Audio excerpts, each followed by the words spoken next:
Hoje é dia 20 de agosto, são 9h30 da noite e eu tô agora pela câmera do computador, que eu nunca tinha usado esse computador para gravar. Eu tô pela câmera do computador, vai ficar na horizontal, não sei se a qualidade é boa, nunca testei, mas também a do celular não era e a gente tá aí sobrevivendo. Mas vou deixar o cabelo preso, tô com calor. Tá muito calor em Goiânia. E adjacências, no caso aqui eu tô nas adjacências. Hoje a gente vai fazer a leitura de A Aposta, que foi um seguidor que indicou. Gostaria muito de lembrar o nome, mas eu não. Eu tinha que ter voltado no comentário. Caso você seja o seguidor que me indicou, por favor, comentar. Se pá, a gente lê tudo hoje. Eu, antes de ler, A Aposta, ela é um conto de umas 8 páginas, eu acho, de um autor chamado Anton Chekhov. A pessoa que me indicou foi porque a gente leu Dostoiévski e parece que Anton Chekhov também é russo. E aí, antes da gente ler, eu resolvi dar uma olhada para ver quem é Anton Chekhov, assim, só para ter um mínimo de um contexto, assim, porque eu nunca ouvi falar dele. Bom, aqui eu peguei no Wikipedia. Anton, cadê? Nasceu em 29 de janeiro. Foi médico, dramaturgo e escritor russo, considerado um dos maiores contistas de todos os tempos. Em sua carreira de dramaturgo, criou quatro clássicos e seus contos têm sido aclamados por escritores e críticos. Chekhov foi médico durante uma parte de sua carreira. Bom, então ele viveu entre 1860 e 1904. Não que tenha alguma coisa a ver, mas foi uma época próxima também de José de Alencar. José de Alencar também é por aí. E Dostoiévski, Fyodor cadê? De quando? 1821 a 1881, um pouco antes. Aí em 1880 morre Dostoiévski e em 60 foi quando nasceu Anton Pavlovich Chekhov. Bom, Chekhov foi médico durante uma parte de sua carreira literária e em uma de suas cartas ele escreve a respeito: a medicina é minha legítima esposa, a literatura é apenas minha amante. Chekhov renunciou ao teatro e deixou de escrever obras teatrais após a péssima recepção. Tá. Não conheço nenhum. Teatro de Arte de Moscou, aí tá aqui As Três Irmãs, O Jardim das Cerejeiras.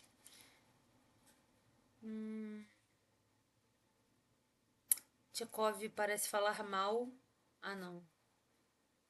De Shakespeare, não. Alguém falou Tolstói.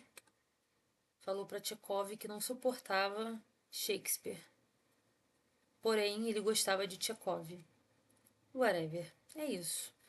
O que mais que tem aqui? Primeiras obras. Momentos críticos. É que eu não separei nada antes, eu abri agora para ler. Nossa. Houve momentos em que senti coisas que ele viu em algum local aqui sobre prostituição forçada. Houve momentos em que senti que as coisas que via diante de mim haviam ultrapassado os limites da degradação humana. Bom, ele viu coisas perversas na vida. Surto de cólera, tuberculose. Vida bem tranquila, vida bem tranquila. É por isso que eu falo, ó, a gente acha às vezes assim, não, tá ruim pra mim. Rapaz. Ou igual aquele negócio que a gente fala assim, ai, nasci na época errada. Já falei muito isso. Quando a gente se sente meio deslocado.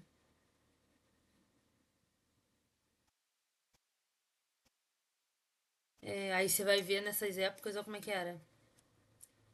A galera tinha.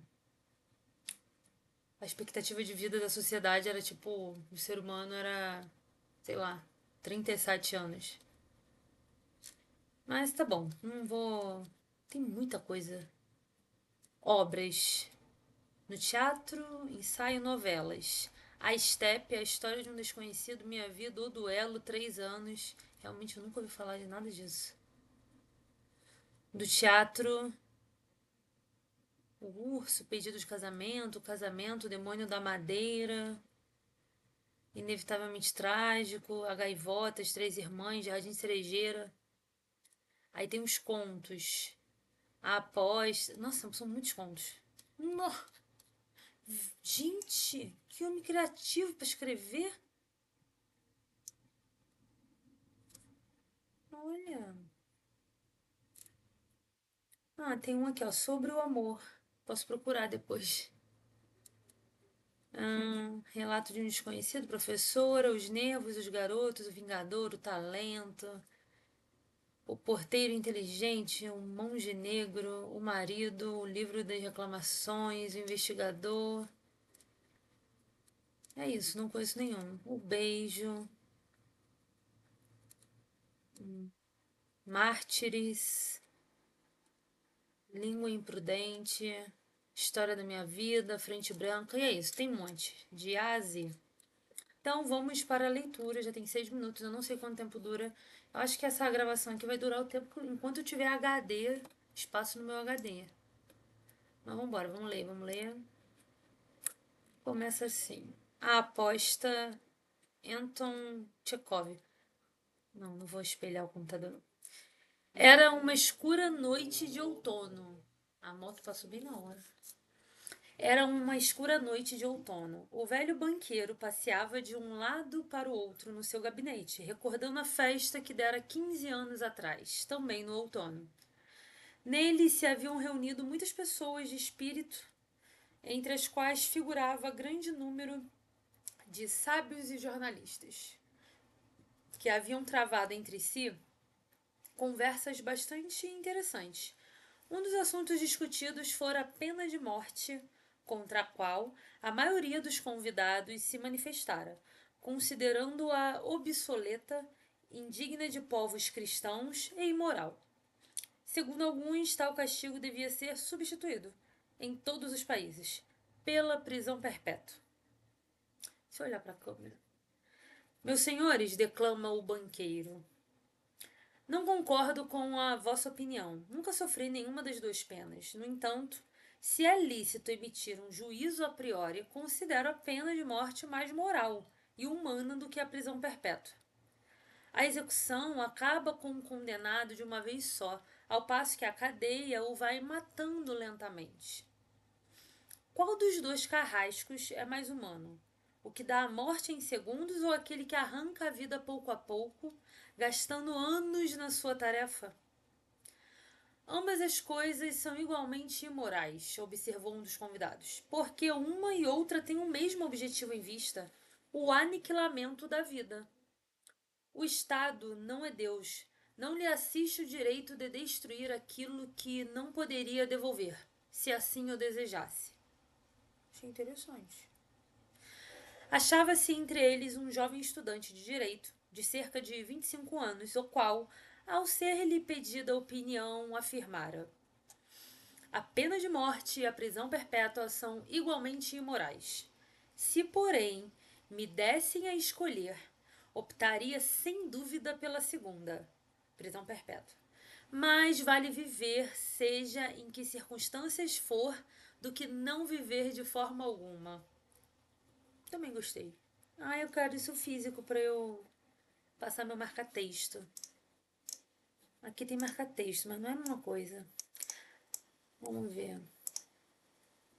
Mas eu não sei se eu concordo, mas marquei. Ó, o Estado não é Deus, não lhe assiste o direito de destruir algo que não possa reconstruir, também achei interessante. Ok. Sucedera-se acalorada discussão. O banqueiro, então ainda jovem e nervoso, perdera de súbito a calma. Batera com um punho na mesa e, dirigindo-se ao estudante, exclamara: é falso. Aposto 2 milhões em como o senhor não aguentaria 5 anos encerrado num cárcere. Se fala sério, respondeu o jovem, aposto que sou capaz de aguentar uma pena de prisão não de 5, mas de 15 anos. 15 anos? Pois seja, meus senhores, aposto 2 milhões. Gente, acho incrível como o rico vive, né? É submarino, é aposta besta. De acordo, o senhor afasta 2 milhões e eu a minha liberdade, replicou o estudante. E assim se fez a absurda e insensata aposta. O banqueiro, homem habituado a satisfazer todos os caprichos inconstantes, a esse tempo senhor de uma fortuna que ascendia a muitos milhões, mostrara-se deveras entusiasmado. Durante a ceia, dissera ao jovem estudante em tom de gracejo: pense bem, antes que seja demasiado tarde. Eu não sei quanto que era 2 milhões para aquela época. Mas se você considerar uma pessoa trabalhando durante 35, 40 anos ou mais para ganhar uma aposentadoria que eu acho que daria bem menor que essa, dependendo das circunstâncias que ficar preso, não parece má ideia. Claro que dependendo do trabalho também que a pessoa executa, né? Eu tô falando da massa da população. Eu, por exemplo, preferia trabalhar. Pense bem antes que seja demasiado tarde. Para mim, 2 milhões constituem uma insignificância, enquanto o senhor se arrisca a perder 3 ou 4 dos melhores anos da sua vida. Bom, com 25. Não sei, pode ser. Digo, 3 ou 4, pois sei que não aguentará mais tempo. Não se esqueça também, meu pobre amigo, de que a prisão voluntária é mais difícil de suportar que a forçada. A ideia de que pode, em qualquer momento, recuperar a liberdade envenenar-lhe-á a vida no cárcere. Tenho pena de si. Agora, o banqueiro, recordando tudo aquilo enquanto passeava de um lado para o outro no seu gabinete, perguntava a si próprio: por que fiz essa aposta? Que utilidade pode advir do fato de esse rapaz perder 15 anos da sua existência e eu atirar fora 2 milhões? Provará isto que a pena de morte é melhor ou pior que a prisão perpétua? Não e não. É uma tolice, uma insensatez. Pela minha parte, não passou do simples capricho de um homem a nadar na abundância.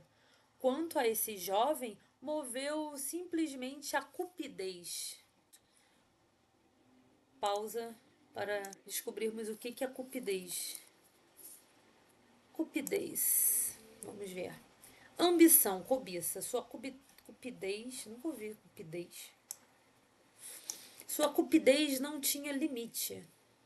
Cada vez mais rico, não se bastava. Caráter ou qualidade de cúpido, ambição, cobiça.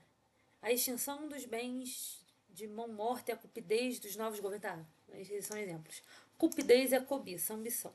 Ou seja, o rico. Cadê o banqueiro? Perdi. Tá aqui, ó.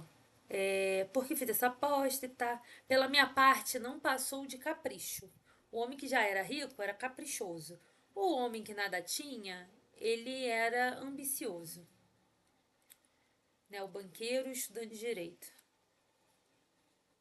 Estudante de direito, o pessoal fala que é metido, né? Até aqui o menino. Ai, meu Deus. Em seguida, recordou o que acontecera após a referida festa. Ficara então resolvido que o jovem devia conservar-se preso, sob a mais estreita vigilância, num pavilhão existente no jardim do banqueiro. Durante 15 anos não lhe seria permitido transpor o limiar da porta do seu cárcere, ver quem quer que fosse, ouvir vozes humanas, receber cartas ou jornais. Podia, no entanto, se assim o desejasse, dispor de um instrumento musical, ler livros, escrever cartas, beber vinho e fumar. Assim, tirando o fumo, não parece uma prisão tão ruim. Dependendo do trabalho, a gente até aceita. De harmonia com um contrato, estava autorizado a comunicar, embora apenas em silêncio, com o mundo exterior, através de uma janelita aberta com esse fim. Janelita. De tudo aquilo que necessitasse, livros, música, vinho. Gente, livros, música e vinho. Podia receber qualquer quantidade, atirando a requisição pela referida janela. No pacto, não fora esquecido o mínimo pormenor suscetível de tornar a prisão absolutamente solitária. O estudante teria de permanecer ali 15 anos completos, a contar do meio-dia de 14 de novembro de 1870, à igual hora do mesmo dia e mês de 1885. A simples tentativa por parte do preso para violar as condições impostas no documento, embora faltassem apenas só 2 minutos para expirar o prazo, desobrigava o banqueiro do pagamento dos 2 milhões. Ou seja, se o rapaz desistisse 1 minuto antes, 2 minutos antes, ele perdia o direito aos 2 milhões. Imagina tu passar 15 anos sem socializar e sem contato físico. Eu prefiro trabalhar aqui fora. Durante o primeiro ano, eu tenho amigos que talvez assistam esse vídeo que iriam preferir a prisão exatamente por isso. Nem queria o vinho, nem o resto. Durante o primeiro ano passado no cárcere, o estudante, a julgar pelas suas breves notas, sofreu horrivelmente com a solidão e o tédio. Dia e noite vinha do pavilhão o som do piano. Recusava o vinho e o tabaco.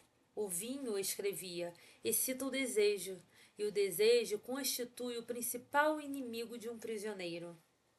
Além disso, não há coisa mais aborrecida do que beber bom vinho quando se está desacompanhado. Ah, vou marcar também. Ontem eu comprei um vinho barato ali. E em minha defesa eu comprei vinho seco. E a quantidade de carboidrato não excede as 20 gramas propostas da dieta. O tabaco, dizia, viciava-lhe o ar do quarto. Durante o primeiro ano, os livros enviados ao jovem encarcerado eram, principalmente, do gênero ligeiro. Não, ligeiro não é o gênero, mas acho que é a forma de falar aqui, porque ele fala o gênero agora. Romances com complicadas intrigas amorosas, novelas policiais, contos fantásticos, comédias, etc. No segundo ano, deixou de ouvir-se a música no pavilhão. E nos bilhetes que arremessava pela janela, o prisioneiro só pedia obras de autores clássicos. Ah, vai ver que eu tô nessa etapa. Eu parei de tocar o piano. Já sofri também com a parte do tédio, da solidão, né? Aí parei de tocar piano. Admito que parei de assistir meus doramas e não tenho livros juvenis de romance. E agora eu tô na fase dos livros clássicos. No segundo ano, deixou de ouvir música no pavilhão e nos bilhetes passou a pedir autores clássicos. No quinto, voltaram a soar as notas do piano e o jovem requisitou o vinho. É uma boa curva. Aqueles que o vigiavam pela janela diziam que passou todo esse ano a comer, a beber, estendido na cama. Bocejava com frequência e falava consigo próprio um tom irritado. Não lia. Às vezes, de noite, sentava-se a escrever. Até está batendo. Ocupava-se nesta tarefa durante longo tempo e de manhã rasgava tudo o que escrevera. Ouviram-no chorar em várias ocasiões. Olha, eu tô ticando tudo. Na segunda metade do sexto ano, o prisioneiro dedicou-se afincadamente ao estudo de línguas, filosofia e história. Bom. Atirou-se a estas matérias com tal avidez que o banqueiro mal tinha tempo de lhe adquirir os livros de que necessitava. Olha, nessas horas a gente vê, né? O que ele pediu para os livros? Livros clássicos, romance, língua, filosofia, história. Ninguém pede um livro de odonto. Ninguém fala assim, vou estudar para odonto, vou. Não. A natureza do homem é humana. A nossa tendência é para humanas. É... Ninguém. Vê se alguém pediu um livro de cálculo. Atirou-se a estas matérias com tal avidez que o banqueiro mal tinha tempo de lhe adquirir os livros de que necessitava. No espaço de 4 anos foram comprados, a seu pedido, cerca de 600 volumes. Foi nesse período de fome de leitura que o banqueiro recebeu dele a seguinte carta: Meu querido carcereiro. Lembrando que eu ainda não li, tá? Tô lendo agora com vocês. Escrevo-lhe estas linhas em 6 línguas. Adorei. Cara, e sabe o que se lembra? Gente, tem um filme que eu sou apaixonada. O Conde de Monte Cristo. Eu nunca li o livro, mas o filme eu sou apaixonada. E a história do cara é mais ou menos isso. Ele é preso, mas aí por outro motivo, ele é preso injustamente, traído por um amigo, tem a noiva roubada por esse amigo e ele fica preso injustamente por anos. E lá dentro da prisão ele passa por essas fases e tudo mais. Lá ele conhece, eu acho que foi tipo um homem de fé, não sei de qual religião, cristão, e que ensina ele sobre a questão. Fala de Deus, fala de estudar, dos livros, e começa a ensinar coisa pra ele, e ele vai crescendo intelectualmente, espiritualmente ali dentro. Vamos botar intelectualmente, porque espiritualmente ainda ia vir assim o avanço dele, porque ele sai da prisão ainda muito. Ele foge, mas muito focado, depois de anos, muito focado em vingança. E aí depois que as coisas vão desenvolvendo, ele vai se tornando uma pessoa melhor. Mas ele sai da prisão e ele fica rico e quer se vingar de todo mundo. Então, assim, é uma curva do personagem muito interessante. Voltando. Meu querido carcereiro, escrevo-lhe estas linhas em 6 línguas. Dê-as a ler a pessoas entendidas na matéria. Se não encontrar nelas qualquer falta, peço-lhe que mande disparar um tiro no jardim. Pela detonação ficarei a saber que não foram baldados os meus esforços. Baldados deve ser tipo de balde, perdido. Os gênios de todos os séculos e de todos os países exprimem-se em idiomas diferentes. Exprimem-se em idiomas diferentes, mas neles arde a mesma chama. Oh, se soubesse a celestial felicidade que experimento agora, que posso compreendê-los. Amei a carta dele. Vou marcar ela inteira. O desejo do jovem foi satisfeito. O banqueiro mandou disparar 2 tiros no jardim, ou seja, ele escreveu tudo corretamente. Mais tarde, ao cabo do 10º ano de cárcere, o prisioneiro permanecia sentado, imóvel, diante da mesa, lendo apenas o Evangelho. Vou marcar também. Ai, gente. Gostei demais dessa. Muito bom. Gente, quarta página. Eu tô amando a curva desse homem. O banqueiro achava muito estranho que um homem que durante 4 anos decora 600 volumes eruditos gastasse quase um ano na leitura de um livro pouco volumoso e fácil de compreender. Ao Evangelho seguiram-se a história das religiões e a teologia.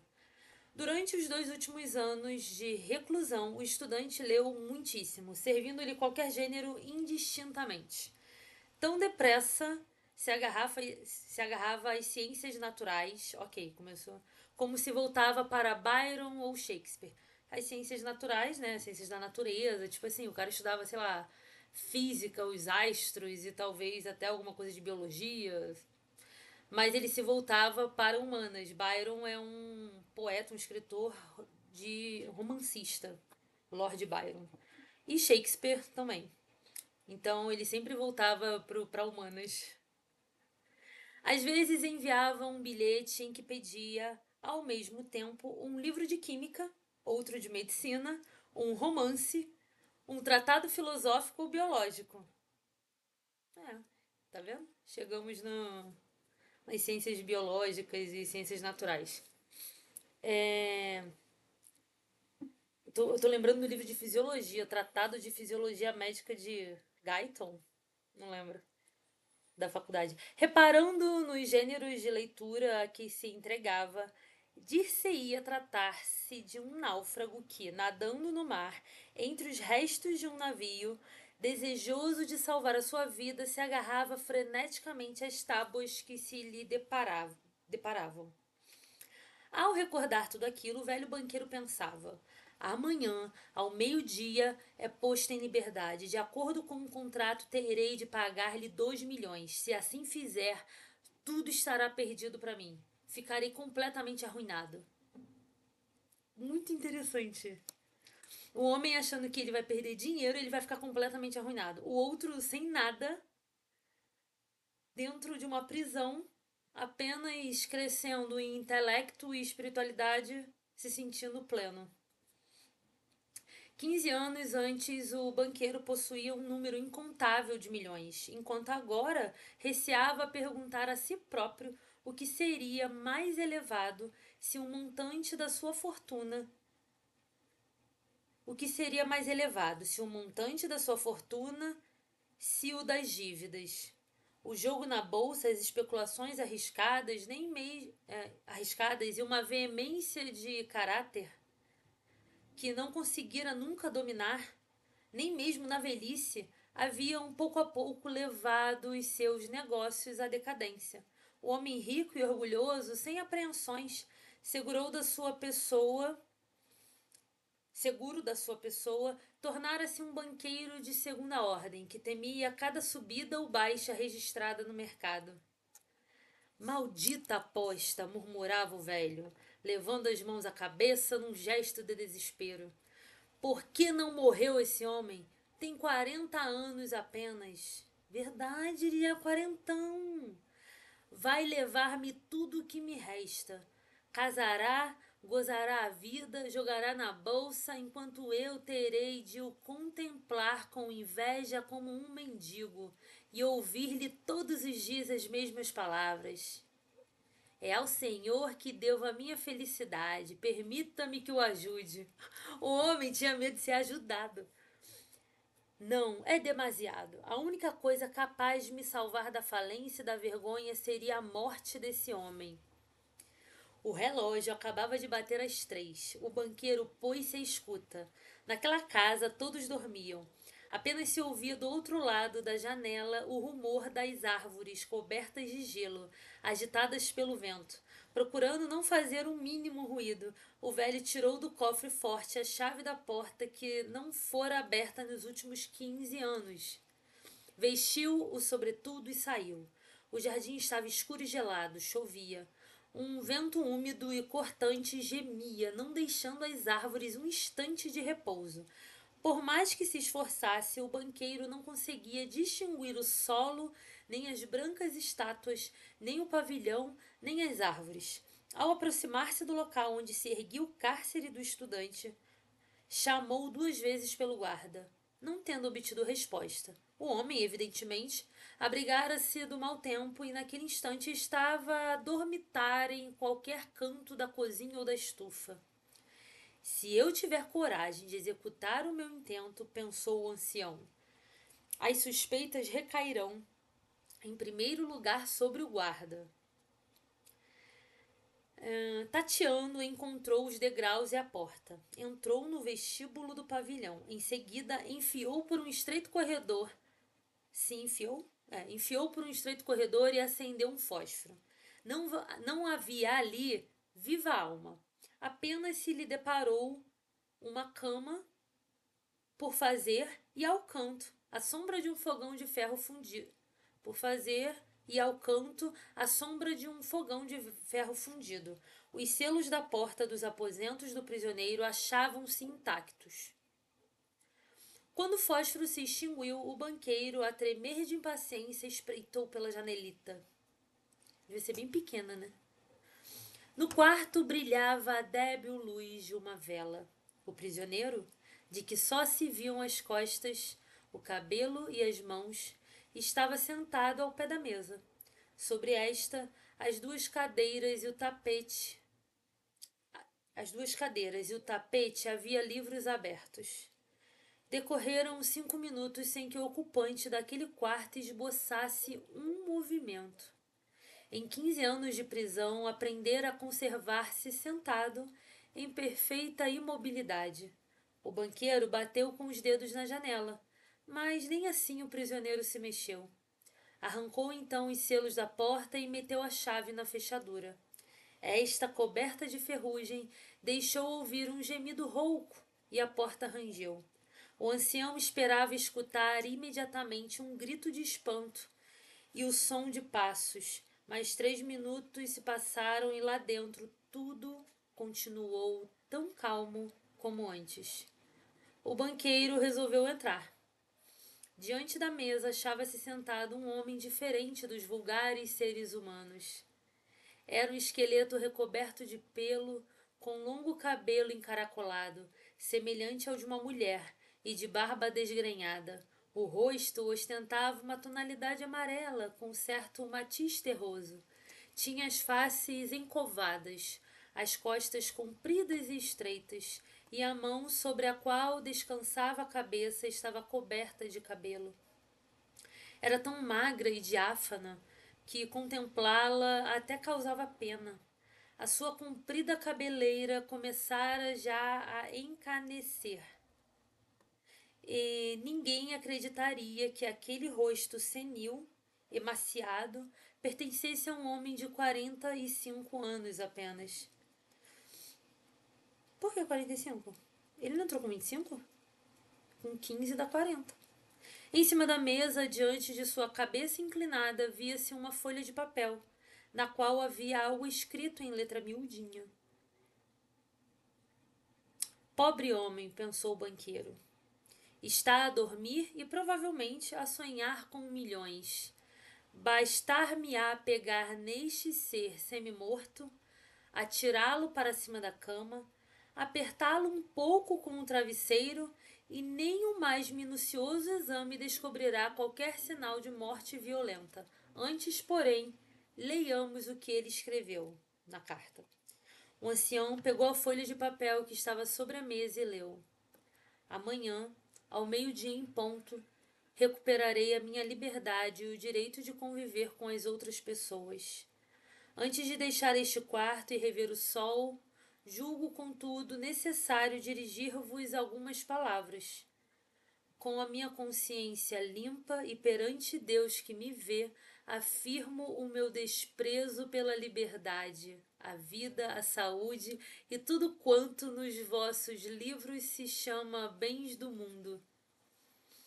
Durante 15 anos, achei interessante porque às vezes a gente coloca bens materiais como se fosse aquisições, né? Carro, casa. Às vezes a casa nem entra, porque a casa é da família e família não é bem material, e é. E aí que eu achei interessante porque ele pegou exatamente bens que parecem não ser do mundo e material, mas é. É a liberdade, né? A liberdade no sentido, né, de ser um homem livre para ir e vir. A vida é um bem material, a saúde é um bem material, e tudo que ele leu nos livros ele chama de bens do mundo, são os bens materiais. E ele passou a desprezar tudo isso. Durante 15 anos estudei atentamente a vida terrena. Gente, eu não sei, mas eu adoro essas histórias. Eu tô assim, eu falei, gente, dependendo de pra onde esse homem for, eu choro. Vamos lá. Durante 15 anos estudei atentamente a vida terrena. Verdade é que eu não via nem a terra, nem os homens, mas, através dos vossos livros, bebia aromático vinho, entoava cânticos, perseguia nas florestas veados e javalis, amava mulheres. E beldades vaporosas como nuvens, criadas pela magia do gênio dos vossos poetas, visitavam-me de noite e murmuravam-me contos maravilhosos que me embriagavam os sentidos. Nos vossos livros, eu escalava os cumes de Elbrus e do Monte Branco. donde avistava de manhã o sol a nascer e à tarde a inundar o céu, o oceano e as cristas das montanhas com o seu ouro carmesim. Via dali, por cima de mim, brilharem os relâmpagos, rasgando as nuvens. Contemplava florestas verdes, campos, rios, lagos, cidades. Ouvi o cântico das sereias e o toque das flautas pastoris. E sentia as asas de belos demônios que voavam na minha direção para me falarem de Deus. Graças aos vossos livros, despenhava-me em abismo sem fundo, obrava milagres, incendiava cidades, pregava novas religiões, conquistava reinos inteiros. Muito bom. Não, sério, pra quem gosta de ler, quem já pensou ser escritor, gente, que parágrafo fantástico. Uma ode aos livros.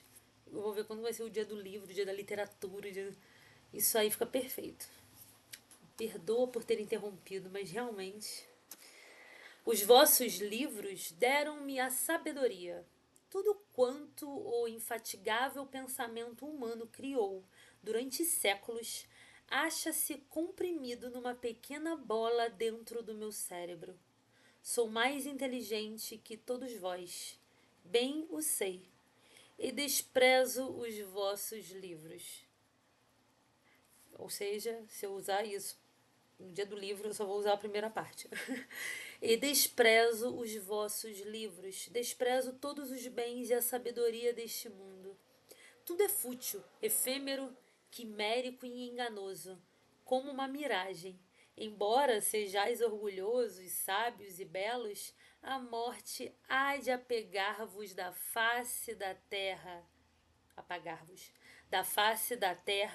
como os ratos dos campos, e a vossa descendência, a vossa história, a imortalidade dos vossos gênios desaparecerão, gelados ou consumidos pelo fogo, juntamente com o globo terrestre. Sois insensatos e seguis caminho errado. Tomais a mentira pela verdade e a fealdade pela beleza. Espantar-vos-íeis se visseis de súbito as macieiras e as laranjeiras produzir rãs e lagartos, em lugar de frutos, e se as rosas começassem a exalar cheiro a suor de cavalo. Pois igual espanto eu sinto ao verificar que trocais o céu pela terra. Não quero compreender-vos. Gente, eu quero marcar o trocai-vos. Cadê? Não consigo marcar. Vou marcar aos pouquinhos, peraí. Desculpa aí que eu cortei o clímax, mas. Pois igual espanto eu sinto ao verificar que trocais o céu pela terra. Não quero compreender-vos. Para vos demonstrar o meu desprezo por tudo aquilo que constitui a razão da vossa vida, recuso os 2 milhões com os quais sonhei em tempos como se fossem o paraíso, mas de que agora desdenho. Para me privar do direito à sua posse, sairei daqui 5 horas antes do prazo estipulado, violando assim o contrato. Terminada a leitura, o banqueiro repôs a folha em cima da mesa, beijou a cabeça daquele estranho homem, desatou a chorar e saiu do pavilhão. Nunca, em qualquer outra ocasião, nem mesmo após as suas maiores perdas na bolsa, ele experimentara tamanho desprezo por si próprio como agora. De volta a casa, atirou-se para cima da cama, mas durante longo tempo a excitação e as lágrimas não lhe permitiram adormecer. Na manhã seguinte, os guardas acorreram muito pálidos e comunicaram ao banqueiro que tinham visto o homem do pavilhão saltar da janela para o jardim, dirigir-se para o portão e depois desaparecer. O velho, acompanhado pelos criados, encaminhou-se logo para o que fora o cárcere do estudante e verificou sua fuga. A fim de evitar comentários inúteis, pegou na folha do papel que continha a renúncia do prisioneiro e, quando chegou à casa, fechou-a no cofre forte. Acabou! Nossa, cara, que texto! Fantástico. Ah! Fechei sem salvar as marcações. Nossa, que texto fantástico. Sei, vou pegar um versículo que me lembrou durante a leitura, que está em Filipenses 4, 10, 14. Ah, sabe aquele versículo famoso? Nossa, que texto fantástico. Olha, eu vou lembrar, eu vou pegar aqui o nome da pessoa, eu vou achar, eu vou botar na descrição do vídeo. O nome do rapaz que me indicou. Muito obrigada. Muito bom. Tem um versículo que fala assim. Não é ele que é o que eu quero pegar. Na verdade é, né? Ele é a conclusão. Posso todas as coisas em Cristo que me fortalece. Isso é Filipenses 4:13. Muitas pessoas usam esse versículo para dizer que eles podem tudo no sentido de poderio, no sentido de poder fazer. Só que esse versículo ele está no sentido de poder suportar. Eu queria muito que estivesse no sentido de poder fazer, mas a verdade é que ele está no sentido de suportar. Logo acima dele tem o versículo que eu mais gosto, assim, né, desse contexto aqui, que é Paulo falando o seguinte: sei estar abatido e sei também ter abundância. Em toda maneira e em todas as coisas estou instruído, tanto a ter fartura como a ter fome, tanto a ter abundância como a padecer necessidade. E aí sim ele fala: posso todas as coisas em Cristo que me fortalece. Todavia fizestes bem em tomar parte da minha aflição. Admito que eu não lembro, mas eu acho que Paulo estava encarcerado, estava preso. Paulo, Filipenses 4. Eu acho que ele estava preso.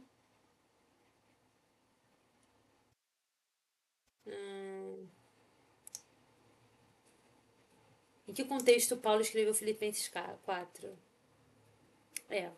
A carta aos Filipenses é uma carta autêntica de Paulo e uma das cartas do cativeiro, durante as prisões de Paulo. Provavelmente escrita em Éfeso durante a sua prisão em 55 a.C. A carta é o anúncio de Jesus encarnado nas realidades humanas mais sofridas, seguindo o exemplo de Cristo. Olha que interessante, a gente tem vários exemplos e a gente tem, eu falei do Conde de Monte Cristo, que foi um homem que ficou na prisão durante muito tempo, de forma injusta. Aí nós temos a história aí desse estudante que ficou em A Aposta, de Anton Chekhov. Nós temos Paulo na prisão de lá em Éfeso, chegando nessa conclusão de que, sabe, não é a falta nem é o exagero que faz ele se perder. E nós temos. Ah, tá. Assim, não é prepotência, mas considerando a fase que eu tô passando na minha vida e as coisas que estão acontecendo, eu cheguei numa conclusão. Esses dias eu tava pensando sobre isso, que pobreza e riqueza, o ter muito ou não ter nada, e às vezes nem perspectiva de melhora, e também o ter muito, os extremos, eles são. Eu estava gostando de escola Luana esses dias. Os extremos, eles são utilizados por Deus para testar, para. Não testar para Deus, porque Deus conhece o nosso coração, mas para testar o coração do homem no sentido de revelar o que tem nele. Vamos mais para esse lado. Eu sou mais a do revelar para nós mesmos e para a vida, e a gente dizer para o que veio, do que propriamente um teste para Deus saber quem a gente é. Isso para mim não existe biblicamente, porque Deus foi ele que fez o nosso coração e ele que mexe no coração do homem ao seu bel prazer. Então, as coisas que a gente passa na vida, essas faltas materiais, os exageros, a abundância, o excesso, nenhum dos dois leva o homem para a perdição se essa já não for o que tem dentro de si, que o homem tem dentro de si. Então, não existe isso de pobres são salvos e ricos são perdidos e não irão para o céu. Isso não existe. Da mesma forma que não existe. Porque assim, a gente não é salvo, por exemplo. Eu passo prova aqui, por exemplo, não tendo. E eu passo prova e eu poderia, por exemplo, por não ter, me corromper. Quais são as formas que eu poderia me corromper? Eu poderia roubar algo de alguém. Eu poderia aceitar propostas pouco honradas de algum homem para alguma situação para poder eu ter, para poder eu restabelecer a minha vida, por exemplo. Ainda mais agora que eu tô divorciada, que antes eu tava sem trabalho, né? E tava padecendo ali, me sentindo bem sozinha e sem ter quem me provesse mesmo casada. E aí, divorciada, então, abre aquela brecha de, bom, né? Qualquer situação pode ser válida só para poder eu sair dessa situação. E o interessante dos extremos é exatamente isso, como ele prova o nosso coração na presença de Deus. Eu digo que assim, foi bom que mostrou para mim coisas que eu nem sabia sobre mim, todo esse processo que eu venho passando, me mostrou mais sobre Deus, no sentido de aquele que está em Jó 42:2. Antes eu te conhecia de ouvir falar, agora eu te vejo face a face. Obviamente tem mais níveis que eu posso acessar no relacionamento com Deus durante a vida, mas eu considero que o nível que eu cheguei esse ano foi aquele nível, sabe, o mais. Porque tem gente que fala assim, que chega no nível e depois volta. E aí tem que voltar para aquele primeiro amor. Eu não vou nem dizer que o primeiro amor, no sentido, né, com Cristo, assim, tenha sido maior do que o que está acontecendo agora. Na minha cabeça, não. Para mim, o que está acontecendo agora é o maior. Eu nunca tive tantas experiências com Deus como eu tô tendo agora. Mas eu não acho que as pessoas, todo mundo, perderia tudo para ter isso. Tem gente, por exemplo, que poderia ganhar tudo. Poderia ganhar muito. E isso ser a grande provação da pessoa com Deus, sabe? De Deus dar tudo, dar muito.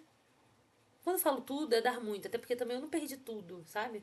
Eu fiquei doente ano passado também, mas agora eu tô aqui com a minha saúde. Eu posso não ter uma família que saiu de mim, mas eu tenho meus pais, eu tenho meu irmão que mora em outro estado, mas tem. Eu tô aqui morando de favor, só que eu tô na casa de uma pessoa maravilhosa que me recebe muito bem e me deu a cama dela e o quarto dela pra eu ficar aqui. E chama o quarto, a cama de minha. Ela fala assim: a tua cama, Lívia. Então, assim, me deu amigas, me deu um trabalho agora, depois de um tempo. Mas realmente, a sensação, considerando a minha história, né, ter trabalhado, estudado, feito tudo direitinho, e chegar nesse ponto, é algo realmente que você fala assim: foi-se tudo. Tudo que eu achei que eu estava construindo. E o mais louco é você chegar nessa conclusão e falar assim: e tá tudo bem.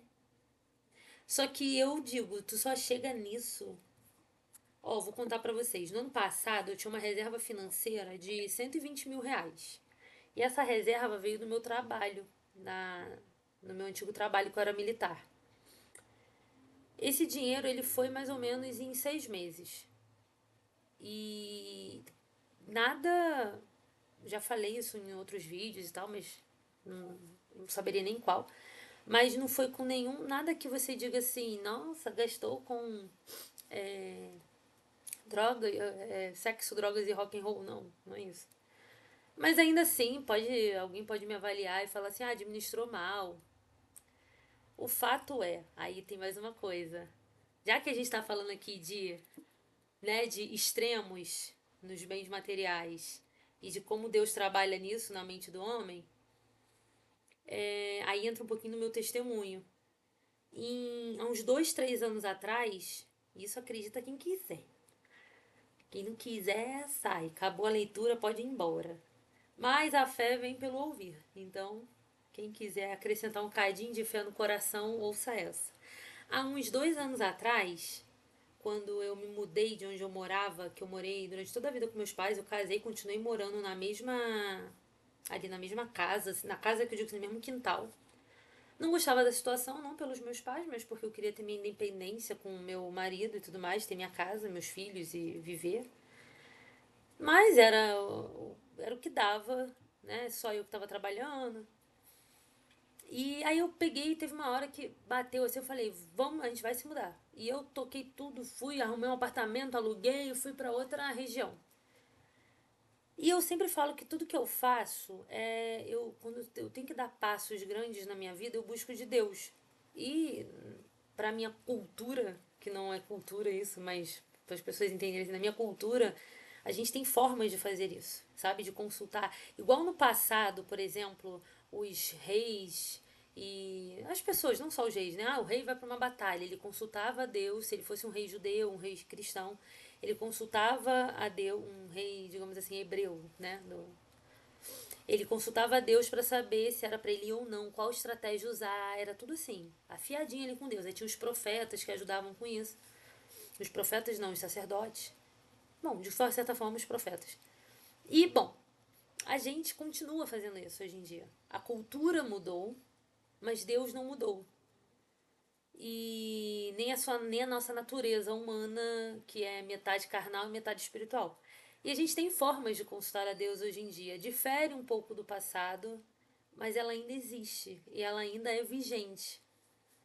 E aí eu peguei, me mudei. Na véspera de eu me mudar, e apesar de ser uma coisa grande, você se mudar e tudo mais, como eu estava fazendo isso casada e tudo mais, eu não via nenhum mal, apesar de ser disruptivo para minha família, a filha se afastar, por mais que estivesse casada.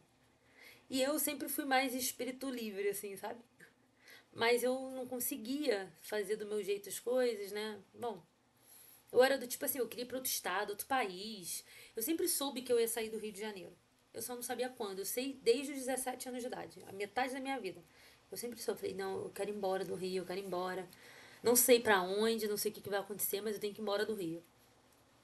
Mas toquei minha vida lá durante esse tempo e quando eu tava indo embora do bairro que eu morava para esse outro, ficava 40 quilômetros. Aqui em Goiânia, uma cidade para outra é 20, lá de um bairro para outro é 40. Não sai nem da cidade. Eu fui na igreja no último dia antes de ir embora, assim, naquela semana. Eu fui na igreja e veio uma palavra. E Deus falou da seguinte forma: a palavra veio no filho pródigo. O filho pródigo é aquele que ele vai embora, mas por libertinagem, né, no sentido de ele acaba perdendo tudo. Ele gasta, ele pede a herança dele pro pai antes do pai falecer. Ele quer a herança, a parte dele, mete o pé, gasta com mulher, com besteira, não sei o quê, e quando ele se vê sem nada, ele volta para casa do pai. E o mais interessante, né, mais não, mas uma das coisas interessantes dessa história é que quando ele volta, esse pai ele tem dois filhos, o que foi embora e perdeu tudo, e tem outro que é o certinho e que vive na barra ali da calça do pai, todo bonitinho, todo certinho. O que volta, o pai, quando vê que ele tá retornando, ele faz uma big festa. Ele manda matar um boi, um bezerro, um avestruz, sei lá, algum bicho. E serve, faz um banquete, uma festa para receber o filho. O outro fica com ciúme. Chega a comentar, né? Pô, mas ele foi embora, gastou tudo. E por que o senhor tá recebendo ele assim? E aí o pai responde algo do gênero que ele estava ali com ele o tempo inteiro, mas aquele ele tinha perdido, né? Então ele estava voltando. Isso é motivo de alegria. Isso tudo é uma grande analogia, é uma grande é, metáfora, uma parábola. Não sei se é uma história real ou uma parábola, mas para dizer mais ou menos como é o relacionamento de Deus com o homem. O homem, às vezes, ele vai ter esses momentos de se perder e não está firme ali na presença de Deus e cai no mundo, tem seus pecados, seus erros, sem reconhecê-los, né? Porque continuamos tendo. A diferença é que o cristão reconhece. Reconhece diariamente, está pedindo misericórdia a Deus e confessando seus pecados. Já a pessoa que está no pecado sem reconhecê-lo, que é o problema. Porque pecar, todo mundo peca. E aí, esse que está voltando, na verdade, é esse filho, né? Na analogia, um filho de Deus que ele simplesmente está voltando para Deus e reconhecendo o mal que ele fez, e ele é recebido com festa. Ele não é recebido com repreensão, com chicotada, com julgamento. Não, ele é recebido com festa, alegria e amor. E Deus faz assim com o homem. Basta um arrependimento. Basta uma redenção, render o coração. Qual é a palavra que eu uso? Basta entrega, sabe? Você entregar o coração. E a palavra que veio foi mais ou menos essa, de que alguém, como se alguém fosse. Não que o irmão pregasse no sentido profecia, ó, você vai perder. Não, mas o que caiu no meu coração foi isso. 2 anos antes de tudo acontecer, caiu uma palavra no meu coração que falava que eu perderia tudo para eu voltar para Deus.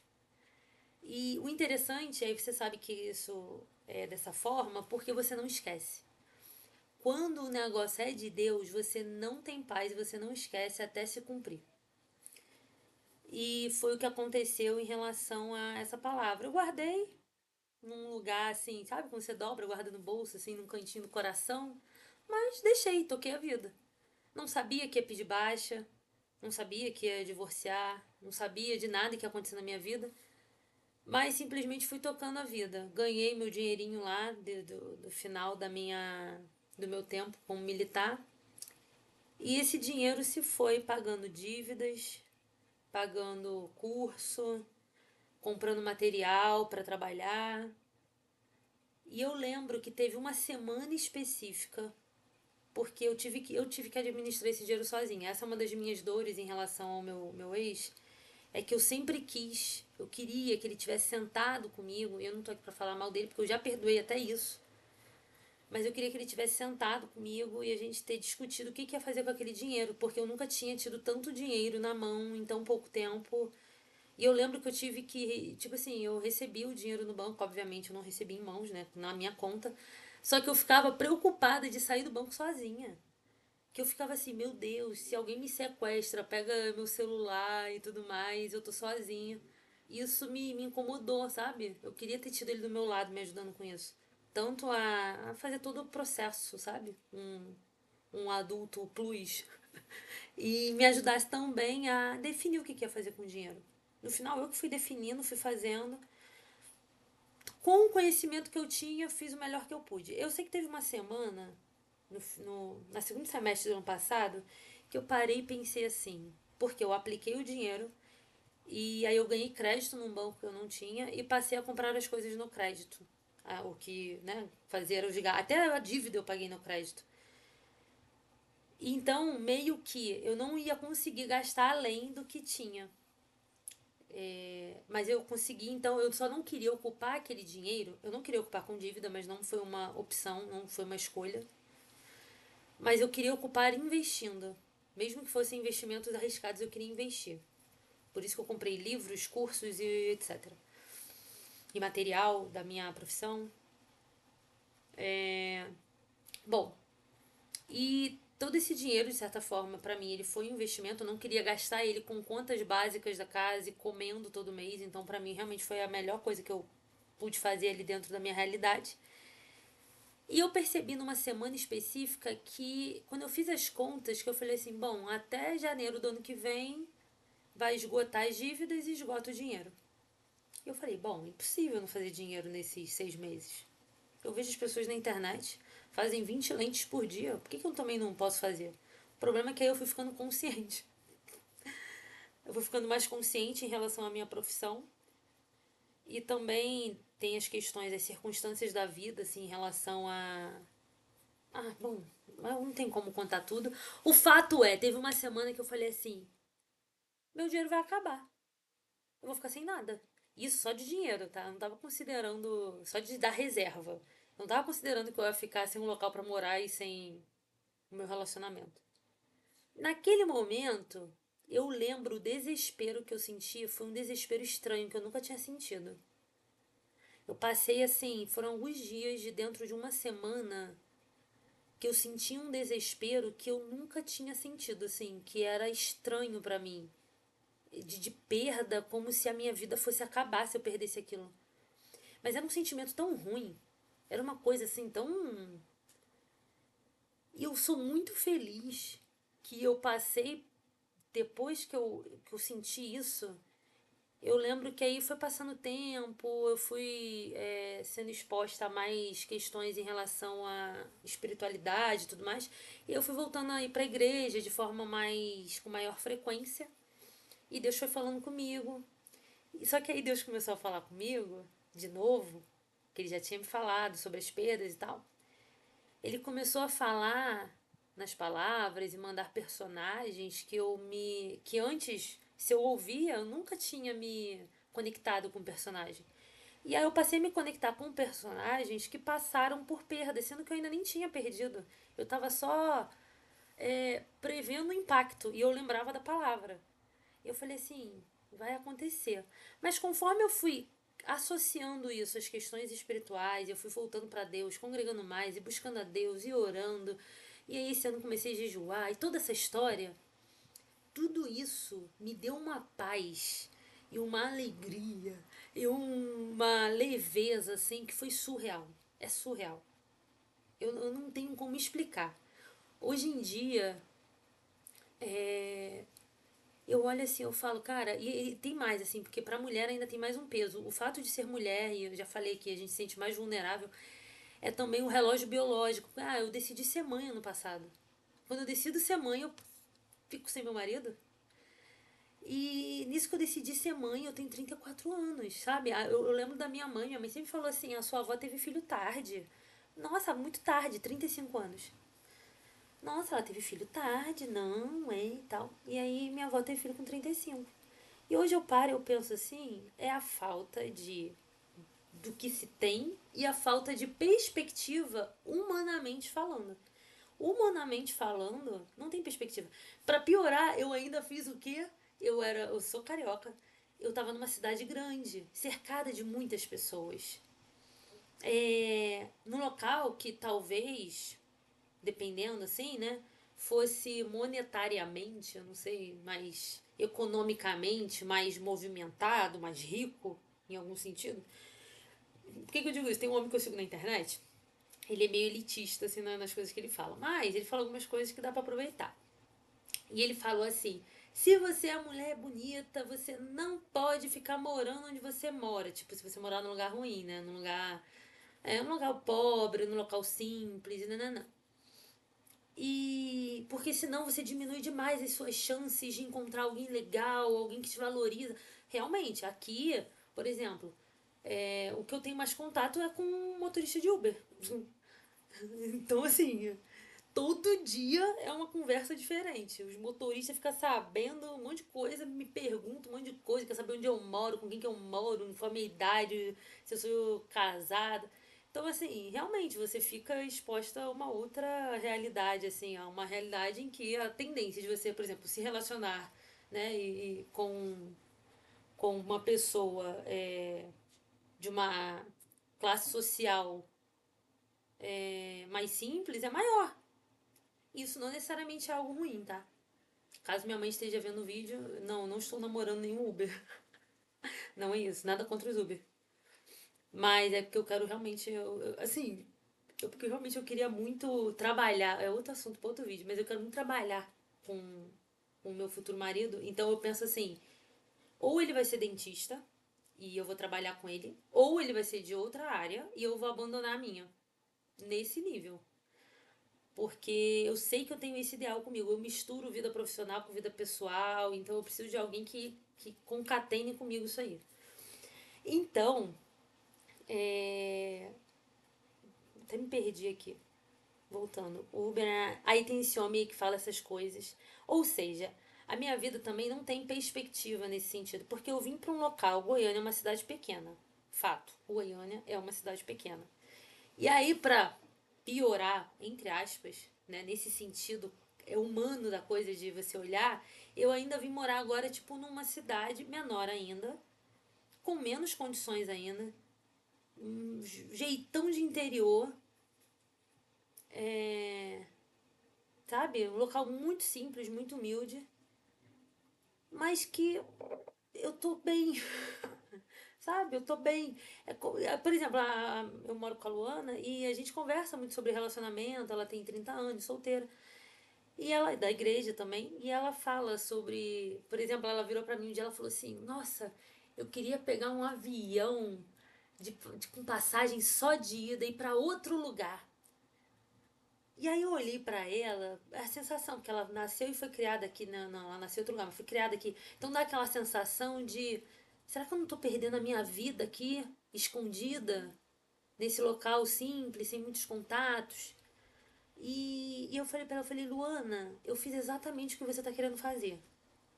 Eu peguei um avião, eu deixei tudo pra trás. E eu peguei um avião com uma passagem só de ida, sem saber, sem proposta de trabalho, sem saber direito onde que eu ia morar, como é que ia ser minha vida. E eu falei pra ela, eu te digo, você tem que estar bem com você por dentro, independente do local que você esteja. Porque você pode ir pro outro lado do mundo. Se eu não tiver resolvida dentro de mim, o problema vai junto comigo, sabe? Mas também, se você estiver bem, não importa o local. Eu nunca, por exemplo, eu nunca saí do país. Eu sei que um dia eu vou viajar, eu tenho certeza. Mas eu nunca saí do país. E eu lembro que quando eu morava lá no Rio, que eu morava no bairro dos meus pais, lá em Bangu, lá pra passear, passear com cachorro, vamos fazer uma corrida. Era à beira de um valão que transbordava quando enchia. Era um valão mesmo, mas tinha tantas árvores assim na lateral do valão. E sabe quando o sol bate entre as folhas da árvore e fica gostoso e bate um ventinho? E eu lembro que eu fiz muita caminhada, corrida, passei com o cachorro ali. E eu lembro como eu desfrutava daquilo com prazer. Eu tinha prazer em sair, às vezes, sei lá, num domingo de manhã e pegar uma brisa boa ali na beira do valão. Juro pra vocês que chamava de rio, mas era um valão. E, e eu pensava comigo, eu falei, gente, que coisa boa, se eu consigo ser feliz aqui. Olha só, eu consigo achar isso bonito, tá lindo. Imagina o dia que eu estiver passeando sei lá, em Viena. Peguei Viena por causa da música lá do. Então, assim, é o você estar bem. Aí você vai voltando e volta nessa história, sabe? É uma coisa que puxa a outra. E eu lembro do sentimento de desespero que eu senti, que foi inédito, eu nunca tinha sentido aquilo e pretendo nunca mais sentir. Porque hoje eu sei que eu consigo viver. Eu não passei ainda pela prova de ter muito, mas pela prova de não ter nada, ter pouco, eu já passei a vida inteira onde eu morava, minha família, a gente nunca teve muita coisa. E agora eu tenho menos ainda, mas tá tudo bem, sabe? Você fica bem. Tá tudo bem. É... E aí eu lembrei muito, você lembra ouvindo esse relato aí desse conto? E aí tem Paulo na prisão, falam que Filipenses é o livro mais feliz da Bíblia e foi escrito dentro da prisão. Então você vê que isso não tem a ver realmente com os bens materiais. Mas também não significa que bens materiais vão lhe causar mal. Simplesmente os extremos irão revelar o que tem no seu coração. E aí vem Paulo dizendo: sei estar abatido e sei também ter abundância. Em toda a maneira e em todas as coisas estou instruído, tanto a ter fartura como a ter fome, tanto a ter abundância quanto a padecer necessidade. E aí também vou lembrar que Salmos 23 ele fala: o Senhor é meu pastor e ele não me faltará, tá? Esta é a tradução, parece que mais adequada. Então não é o Senhor é meu pastor e nada me faltará, não. Muitas coisas vão faltar quando você olha para as coisas materiais. Mas ele não falta, e quando ele não falta, tá tudo bem. E o cristão, ele chega num nível de desapego, dependendo do que ele passa, não vou dizer que é meu caso, apesar de eu achar que sou meio desapegada com a vida, mas a verdade é que tu só passa na hora que você passa no perrengue, né? E aí você fala assim, não, peraí, quero viver. Mas o cristão, ele é aquele que ele chega nesse nível aí, com Deus, de chegar e falar assim, igual o advogado, eu desprezo a vida. E entenda bem, não é para você passar o dia rancoroso e não, eu desprezo a vida nesse. Não. A gente ama viver, mas entende que isso é um dom dado por Deus, é um presente dado por Deus, e que da mesma forma que ele dá, ele tira. E tá tudo bem. Aquela música que fala lá de Jó, né? Deus me deu, Deus tomou. Bendito seja o nome do Senhor. Eu ainda acho que as minhas perdas são muito pequenas comparadas ao que as pessoas podem perder, sabe, na vida. Elas podem perder a saúde de uma forma muito mais drástica. Elas podem perder alguém da família, né, para morte, e isso ser algo muito pesado. Elas podem perder a vida, mas aí tá bom, tá descansando depois. Fica ruim é para quem fica e não entende por que aconteceu. Ou seja, no final até essas perdas são materiais. E você ter o preparo para encarar tudo isso é punk. O processo é doloroso. Se eu falar que o processo que eu tô passando é light, não é. Dói demais. Porque eu continuo desejando, eu continuo querendo. Eu não cheguei no nível desse rapaz de eu desprezo a vida. Nossa, eu consigo entender, sabe? Ter uma certa paz nas perdas e tudo mais. Mas eu tenho uma vontade de viver e de conquistar as coisas. Mas a gente tem que ter. O mais difícil da vida, acho que é isso: é você equilibrar o desejo de querer fazer, querer conquistar, com o entendimento interior de que tá tudo bem se não conseguir ou se perdeu o que conquistou. E tô em paz. Eu acho que quando tu chega assim, talvez eu não tenha chegado ainda no nível que Deus quer que eu chegue pra me devolver. Mas o que eu tava falando, que eu pulei, é quando eu comecei a ser impactada no final do ano passado, no início desse ano, com as palavras novamente, foram com personagens que eles perderam, mas ganharam novamente algo. Eles perderam algo e ganharam depois, né? E a primeira foi de Ruth. E foi uma palavra que veio, acho que em novembro do ano passado. Eu não estava buscando, eu estava aflita por dentro, mas eu não estava pedindo nada para Deus. É incrível. Eu estava aflita, eu estava com problemas, mas eu ainda não tinha confessado os meus problemas para Deus. Eu simplesmente estava indo na igreja. E aí é que Deus faz as coisas. Antes de eu falar, ele me puxou para que eu falasse, sabe? Foi ele que jogou umas sementinhas no meu coração que bateu e eu fiquei assim, eu falei, gente, tá falando comigo? E aí eu comecei em casa a evoluir isso. E aí a primeira foi Ruth.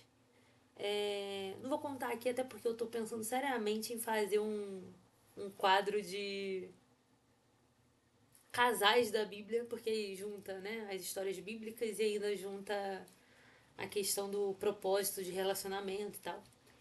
E eu posso falar, por exemplo, começar com Ruth e Boaz, que é um casal topíssimo. Boaz é considerado um homem zarrão, ninguém não tem a descrição, acho, de como ele era. Mas Boaz vira sinônimo para a mulher cristã, ele virou sinônimo de um símbolo masculino, assim, de do que é um homem. Então é muito comum entre as mulheres cristãs, em comunidades, em conversas, na internet, elas falarem assim, tô esperando o meu Boaz, alguma coisa assim. Eu admito que eu não cheguei nesse nível não, mas no nosso coração a gente espera mesmo. Mas é isso, não vou falar mais nada, porque já tô entrando em outros assuntos que não competem a esse quadro de leitura. Mas, assim, eu queria agradecer o rapaz que me passou a indicação. Foi uma leitura fantástica. Estou extasiada. Vou imprimir, passar o marca-texto e não vou ter onde guardar. Porque eu não tenho onde guardar minhas coisas. Mas tá bom, é isso. Espero que tenham gostado da leitura. Espero que tenham gostado da minha história, quem ficou até aqui. Quem quiser saber mais, aí no canal tem outros vídeos, inclusive com as minhas oscilações de humor durante o processo, tá? E fiquem com Deus. Quem tiver indicação de outras leituras, independente da natureza, assim, né? Dificilmente eu vou ter algum problema em ler algo que vocês me indicarem. Me indiquem que eu faça a leitura aqui em tempo real com vocês, comento, falo minhas impressões. e quem sabe agrega alguma coisa na vida de alguém, dividir experiências de vida. Tá bom? Então é isso, fiquem com Deus. Até a próxima e tchau.